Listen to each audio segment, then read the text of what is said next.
Okay, we are live. I am pulling up the live on my phone because sometimes the chat notifications do not go through to me. So I am just making sure that if anyone is in the chat that I will be able to see any questions, thoughts, responses, things that are coming up for you all. So I am super excited to chat about this today because it is one of the biggest things that I hear from therapists over and over when it comes to not even just therapy intensives, but just generally, like, what do I have to offer people? And so, especially as we talk about offering premium fee therapy, as we talk about these higher ticket therapy intensives where you might charge $1,000, $1,500, upwards of like $3,000, $5,000, our shitty committee comes into play, right? I put this question out there to this group of what do you all want to hear me talk about? And that's what someone shared of like, what happens when my internal voice says, I have nothing to offer? And so we're going to talk about that today of why that is not true and what you can do about it if you do feel that way. So, why it's not true, number one, you as a therapist, wherever you stand in your training right now, you have probably at least a master's degree. A lot of you have doctorate degrees. And so you literally have years of training behind you. If you are a licensed provider at this point, you have thousands of hours of experience to offer your clients. You already, without taking any more trainings, have a lot to offer your clients. And I want to root that back into this idea of, as most therapists I know are high achievers, we are lifelong learners, we love to grow and develop and always be more helpful to our clients. And all of that is great. All of that is fantastic and well intentioned. But I think what we miss, we become disconnected from the idea of what it is that's helpful in therapy to begin with. And a lot of you probably know this from experiences you've had with clients where it wasn't a great fit, or experiences you've had as a therapy client where if you don't connect with your client, it doesn't matter what interventions you use. It doesn't matter, how much you are trained, how many interventions and certifications and things like that that are behind your name and what you can offer, right? What ultimately matters is what you offer from that relational standpoint. And you probably became a therapist because you valued building really good relationships with people. And so I just want to ground this conversation in that, which is even if we go look at the research around what makes therapy effective, a lot of it comes back to the therapeutic relationship, right? Some of it is all of the, the interventions and the way you help them change their thoughts and their interactions with their feelings and thoughts and behaviors and things like that. But at the end of the day, it is grounded in the relationship you form with your clients. So I see we've got a couple people hopping on live here. If you have any thoughts or questions, please feel free to pop them in the chat. I'm monitoring it on my phone because for whatever reason, it doesn't show up on my desktop. I can refresh it, but it's just kind of grayed out. So let me know ways that this shows up for you, and especially any ideas, any thoughts, any blocks that you have around the intensive component specifically. But like I'm saying, this really matters. Ultimately, what really matters is the relationship you can build with your clients. And then from there, any interventions, any theoretical approaches, it's just a bonus on top of that, right? If you have 3 or 17 different ideas of, okay, this belief is coming up, this belief is making this client feel this way about themselves. If you have lots of ideas of how to work with that, that's fantastic, right? That gives you lots of options for when a client has a protective part that blocks them from believing this more positive or at least neutral thought about themselves. This helps you when, as we know, deep breathing techniques activate some clients instead of ground some clients. So yes, it helps to know more, but only up to a certain extent at some point. And so getting more trainings, getting advanced certifications can be helpful in some ways. And I always like to remind people there are plenty of therapists you've probably had who have decades of experience, all the trainings and certifications, and they still weren't a good fit for you, right? So I think number one, this comes back to this idea of how are you defining your ideal client? And that's not necessarily a niche. It can be, but it's not necessarily. Sometimes the ideal client is a type of person and a way of being and a way of seeing the world, and less so like a diagnosis or like a symptom or things like that. So identifying what and who your ideal client is and how they are, that already helps you connect with them better. Because if you're working with someone who's a non-ideal client, let's take me for example. When I was starting my private practice, I wanted anyone who would walk through the door because I wanted to believe my private practice would be successful, right? I wanted to leave my agency job behind. I wanted to work for myself. And so I did take anyone. I had an ideal client in mind, but ultimately if someone came in and was not an ideal client, I was like, yeah, sure, I can help you with that. I can apply this way of working to what you're talking about. I do not love working with depression. I like working with anxiety. I obviously do a lot of complex trauma work, couples work, but there's something about working with grief or depression. I've never really been able to connect with clients in the ways that they show up when those are their primary presenting concerns. Those are areas where I haven't felt very effective or confident as a therapist, but I still took a client on whose primary concern was, I'm here for depression. And what that made me feel like was, I don't know what I'm doing here. I'm a horrible therapist. What am I doing? I must need to go get more training, seek more consultations and supervision. And not that that's a bad thing, but it was a response to like the context of the situation, right? Because there were other clients I was working with where they had complex trauma, where they were struggling in their relationships, where they had low self-esteem that was maybe presenting more as anxiety than depression. They might still have depression, but it's not the primary thing.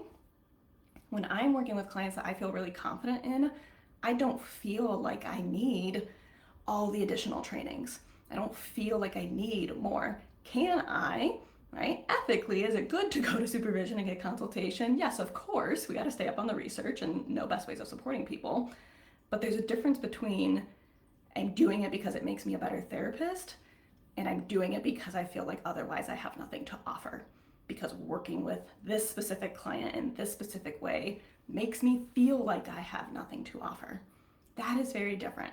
And that's why I think that's really important to consider, this aspect of, do you know who your ideal client is?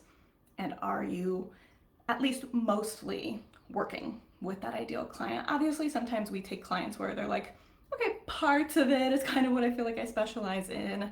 Parts of it I feel pretty confident in, but maybe not like 100%. But if you're still mostly confident in how you conceptualize, what you do to work with those clients, to intervene, to provide treatment, whatever you call it, if that's there, I guarantee you there have been times where you have not felt like you need more training, you need more consultation, you need more supervision, because you've just felt confident and comfortable in that relationship you had with the client and the skills you've already have that translate into your work together. And so number one, it is definitely worth asking yourself and considering, when is this feeling that my shitty committee tells me I have nothing to offer, when is that factual, right, that you have nothing to offer, versus more likely that it's a product of a situation, right? It's a product of, you don't feel confident because it's not your ideal client, because you took them on because you felt like you should, or because you needed it financially. That is typically the kind of stuff that is going to make us question, like, we need more, and we can't charge premium fees. We can't book these high ticket therapy intensives. It's all a product of, we don't feel confident, right? We did something that we felt like we should or had to, as opposed to something we wanted to and something that like lit us up. So that's number one. It comes back down to your niche, your specialty, how much are you working with your ideal clients? If you are here watching this live, let me know if any of that is resonating with you. So yeah, I'm seeing that in the chat. Again, don't know why it's not popping up on my computer. But yeah, the relationship is ultimately super, super important. So then what it comes down to when you start to think about what are you offering? Are you offering weekly sessions, individual, couple, intensives? The biggest block I hear around intensives specifically, and relatedly, the premium fee piece is, well, what if I don't have EMDR training? What if I don't do couples therapy? What if I, I'm essentially not one of these like fancy therapists that has all these things to offer? And that is totally just not a piece of the puzzle here. I think a lot of you who are in this group, a lot of you who are in other spaces where you hear therapists talking about intensives, you see people talking about, I'm booking my intensives. I just made X amount of money from intensives. Like all I'm doing is booking intensives. You probably see that and hear it more from therapists who are trained in EMDR and therapists who work with couples, because I think those therapists stand behind like those interventions as their form of confidence, right? Like we know if you are trained in EMDR, you know the research behind it. You know the huge shift and some of like the pop psychology rhetoric today of talk therapy is not enough. EMDR is like amazing. Like EMDR was Prince Harry, I think Harry, I don't remember the name. I don't follow that kind of stuff. Someone was on Oprah and like did EMDR and talked about how magical it was. Like we hear it, we see it, so we believe EMDR must be the answer, right? Number one, EMDR is not the answer for everyone. I've had clients who have hated EMDR. I've worked with therapists who hate EMDR, but they offer it because they feel like that's the golden ticket to making more money. It's not. But therapists who offer it, they know that it is something people are looking for because they have heard clients who have researched this kind of thing, have read on Reddit or heard from a friend, whatever it is, that's the thing that's finally going to help them feel better. And so that's what they're looking for. They're looking for something to make them feel better, finally, and they just happened to make it kind of fall under this umbrella of like, well, it must be EMDR. EMDR must be the answer. That's the answer to getting better. But at the end of the day, clients don't care what the intervention is. They care that you can offer them something that is helpful. So, right, the fact that EMDR has been so tied with this is finally the thing, that I think gives therapists a lot more confidence to say, okay, people know this is the answer. I'm going to make a high ticket intensive around it. I'm going to charge premium fees. But the thing you don't see behind the scenes is that these therapists often to begin with are still experiencing the same amount of anxiety imposter syndrome as someone who doesn't have EMDR training, right? There's almost even something worse in the imposter syndrome because they feel like, well, I have the training, but no one's reaching out, right? Like, what is that about? So then naturally most people come back to, it's my fees are too high, or like they didn't like me, they read my bio and clearly like they're rejecting me, and that feels painful too as a therapist, whether or not it's true, to believe that that is true, that hurts. But the point I want to emphasize there is, again, therapists who are trained in modalities that are supposed to be the answer, they do generally leverage that more to feel confident in charging higher fees, in booking these multi-day, many-hour therapy intensives. But they still have their work to do on their confidence as well. So it's not so clear-cut as, well, just get trained in EMDR and then you'll have something to offer and then you'll book these clients and then you can have premium fees. It's not as easy as that. And it's the same as couples therapy, right? If you do couples therapy or if you don't do couples therapy, there's again another kind of like feeling in the air. There's so many therapists who hate couples work, who don't love it, who only want to work with certain type of couples, that now like couples therapy has become almost like a in-demand niche because there's not a lot of people who do it, or there's only people who are like, oh, I want to work with like premarital couples who are like basically okay, but just need some communication skills, as opposed to high conflict couples, as opposed to couples who are on the brink of divorce. And so the less and less people who have those needs, right, the less they have to pull from in terms of options for who works with high conflict couples, who works with couples who are experiencing domestic violence. All of a sudden now we've made that a high ticket niche, right? And so you see couples therapists out there saying like, I'm booking these couples intensives, I'm booking, all these recurring intensives with these couples.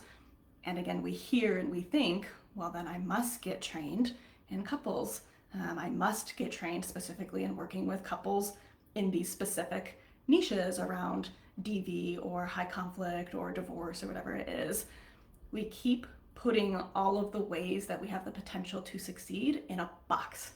And that does us and our clients a huge disservice because, again, you do not need to go get trained in these things that you ultimately don't want to be trained in, because it comes back to the piece I said at the beginning around these have to be your ideal clients. These have to be people you love building relationships with. This has to be work you love, or I guarantee you the money will not even be worth it. This was about a month ago, a client reached out to me for an intensive, and they were all ready to go. They were like, this sounds great, this sounds like exactly what I need. But I felt like this is not the type of trauma work I love doing. There's a specific type of trauma work I love doing, and there's a specific type I don't so much love doing because, again, it's areas in which I do not have training, and it's also where I don't have passion. When it's like single incident kind of trauma, that's not the stuff that I love working with. Can I do EMDR or brain spotting or IFS? Can I do that with them? Sure. But would it fill me up? No. And so I actually ended up turning that client away. I was like, I don't think I'm going to be the right fit for you. It's really important for me that you get the right fit. And they were disappointed by that because they wanted the help. They wanted the approach. They didn't specifically want to work with me. They just found me as the only therapist in the area offering intensives, right? So I think that is the difference too between what a client is looking for. And I hope that you all have, or very soon in the future, have an experience of a client being sold on working with you, either based on your website, based on your consultation, whatever that is.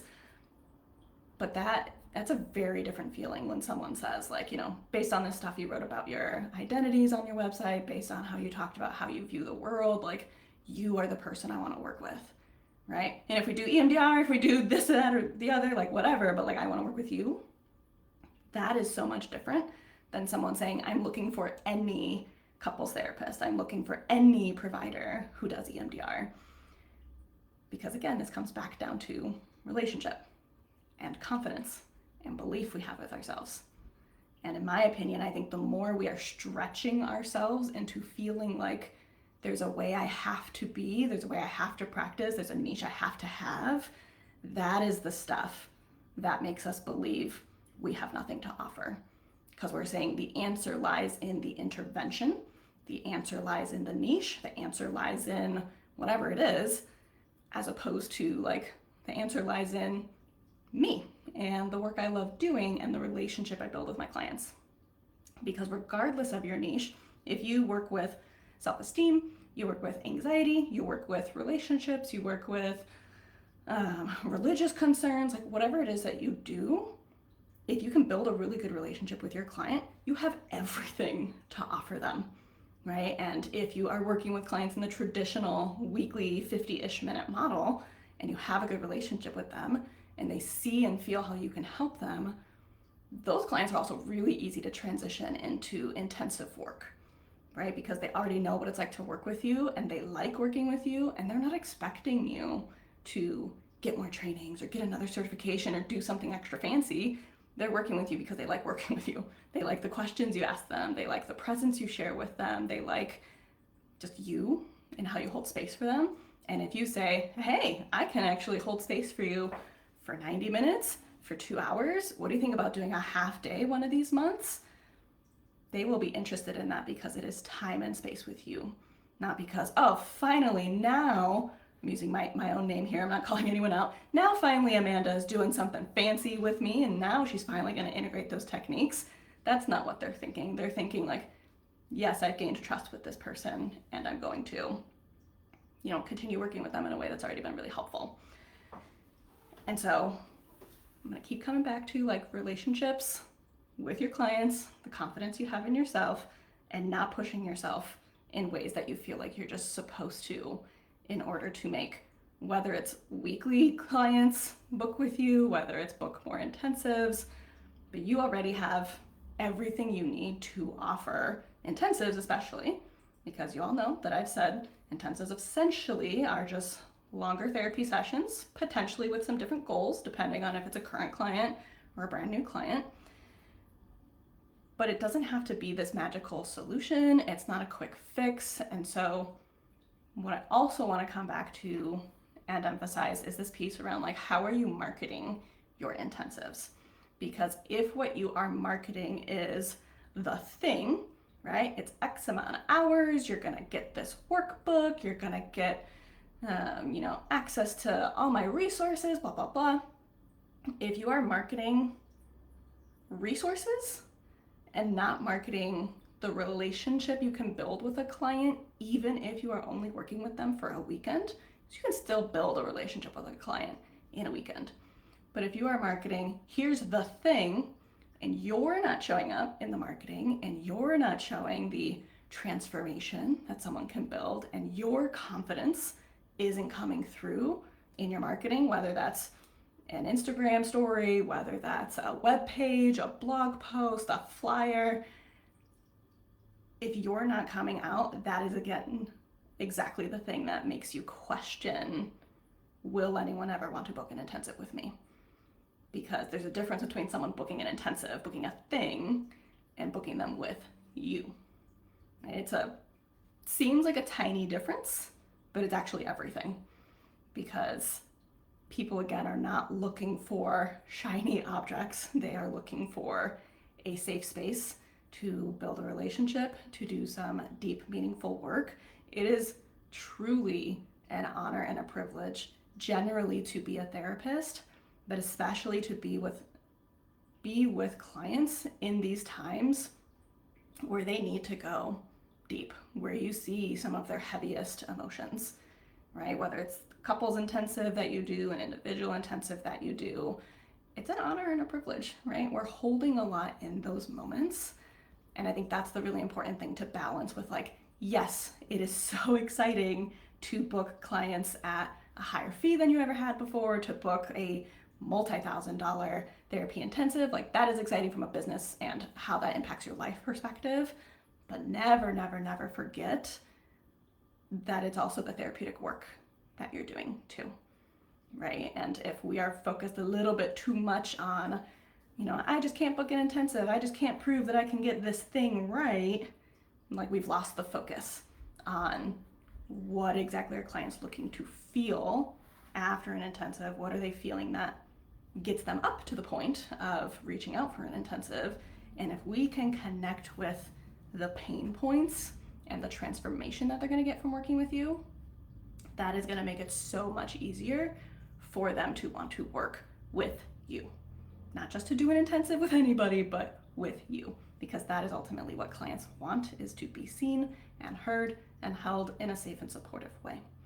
So, end of the day, my big message here is focus first and foremost on who it is you want to serve and how it is you can help them right now, right? Not after I get this training, after I get this certification, after I blah, blah, blah, right now. What skills do you already have? How are you already helping your clients? Because I guarantee you are already helping your clients without XYZ thing. And an intensive is just an opportunity to help them even more with what you already have, because you have more time. That's it. There does not need to be pressure on this. You do not have to fix your clients. You're not going to erase their decades of trauma. You're not going to repair even years of like infidelity, hurt, and betrayal. That's not the point of the intensive. The point of the intensive is to go deeper, make more time and space for it, accelerate their therapy progress, right? Literally, if you meet with someone for multiple hours at a time, multiple days at a time, you are making quicker progress. But the point is not to fix what's going on, right? We also don't want to send that message of like, I can cure you in a day, like your stuff is fixable, because the human condition is anxiety and depression and stress, and that is fine. You're just helping them process through some things and manage things in different ways, right? You're helping them let go of what they can so that it makes space for all the other stuff that's happening in the world today, right? All the other stuff that is probably coming up in their life. And that is ultimately, that's it. You don't have to fix people. You don't have to be a totally different therapist than who you are right now in order to be successful at private practice. And especially, you don't have to do those things to charge premium fees, whatever that means to you. You definitely don't have to change anything right now in order to be successful with intensives. This is just about really getting clear on who you are, who you best help, how you can do that, and how more time just like amplifies that process, right? It's not about doing something magical. Setting expectations for the client is just as important as setting expectations for yourself when it comes to intensive. Do not be hard on yourself when a client gets stuck for even hours on end. I just did a 3-hour intensive this weekend and we did beautiful work, but it wasn't like, oh, the client had a 180-degree transformation. It was a hard session. And like in the last 5 minutes, the client had some, not breakthroughs, but like light bulb moments that they said, oh, well, that was helpful. I haven't tried that approach before, so I know what I need to do moving forward. And that was all they needed, right? They didn't need to they didn't even want, like, I want to experience the 180 degrees. That's the pressure I think we put on ourselves, right? A lot of clients just want clarity. A lot of clients just want a path forward, and extended time can do that. So you do not need the fancy interventions. Just be clear on who you are, how you help your clients, who your ideal clients are, and why you are doing the work that you are doing. And you are doing the work that you are doing because you love helping people. You just also deserve to be paid well for it, right? So that's the whole piece where this like premium fee and high ticket intensive comes in, is you can do really great work and also be paid well for it. But that's it. You don't have to be the most experienced therapist in the world in order to charge the fee that you would love to charge. You just have to be really confident about who you help and how you do that. And that starts with how you do that right now, not after the next training you plan on getting. Again, do the trainings. I love getting trained. I'm gonna do more couples training later this year because I love learning, but I'm not doing it because I feel like that's gonna finally be the thing to get me more clients and I can charge more money. It's just, no, sometimes I recognize where I get stuck with my clients and I wanna be able to help them better in those moments. So do not feel pressure to do magical things and spend thousands of dollars getting trained in different things, because that stuff racks up really quickly. But think about what you have to offer your clients right now, how you're already helping people, and just double down on that, right? That's it. At the end of the day, you already have enough to offer. You have more than enough to offer people. Do not listen to your shitty committee when it says otherwise. So thank you so much for those of you who were here live. Thank you for being here live today. And I will look forward to seeing you. I've got a weekly series for the rest of this month coming out on different topics that you all have been wanting to hear about. So I will see you all next week if you can make it live. If you are catching the recording of this, feel free to put any comments in the comment section. And this should be up for about 30 days. Meta automatically takes recordings down in groups after 30 days these days, but then it will be uploaded into my YouTube channel as well. So if anyone wants to come back to this video as often as you may need to hear it. But I appreciate you all for being here today. Have a lovely rest of your Wednesday and rest of your week, and message me if you have any questions, comments, thoughts, reflections, and I'll see you next time. Bye.